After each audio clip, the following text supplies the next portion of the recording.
Chief justice काजी फायज ईसा ने justice Mansoor Ali Shah को जवाबी खत लिख दिया। आगाह किया कि जस्टिस याहिया आफरीदी को जजेस कमेटी में शामिल होने को कहा गया।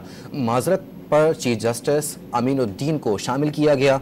वाज़ेह कर दिया कि जस्टिस मंसूर कानून के तहत सवाल नहीं उठा सकते कि चीफ जस्टिस किसे कमेटी में शामिल करें।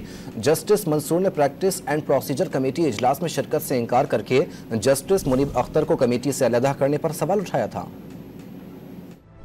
प्रैक्टिस एंड प्रोसीजर कमेटी के मामले पर तहफ्फुज़ात। चीफ जस्टिस ने जस्टिस मंसूर अली शाह को जवाबी खत लिख दिया। जस्टिस काजी फायज ईसा ने खत में लिखा कि जस्टिस याहिया आफरीदी से कमेटी में शामिल होने को कहा गया। उनकी माजरत पर जस्टिस अमीनुद्दीन खान को जजेस कमेटी में शामिल किया गया। चीफ जस्टिस ने जस्टिस मंसूर अली शाह को लिखा कि कानून के तहत वो सवाल नहीं उठा सकते कि चीफ जस्टिस किस जज को कमेटी में शामिल करे। जस्टिस मंसूर अली शाह के जस्टिस याहिया आफरीदी और दूसरे सीनियर जज को बाईपास करने के इल्जाम पर जवाब दिया कि 20 सितंबर को कमेटी इजलास से मुतालिक जस्टिस याहिया आफरीदी से राब्ते की कोशिश की, लेकिन वो दस्तयाब नहीं थे।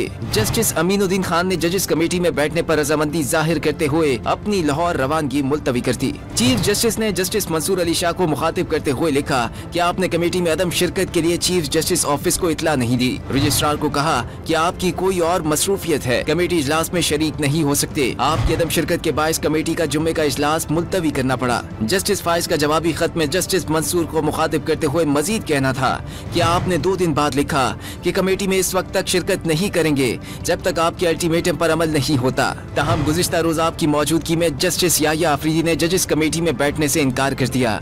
चीफ जस्टिस ने 4 सफ़ात पर मुश्तमिल खत में वाज़ेह कर दिया कि वो हमेशा एहतिसाब और शफाफियत के दाई रहे हैं।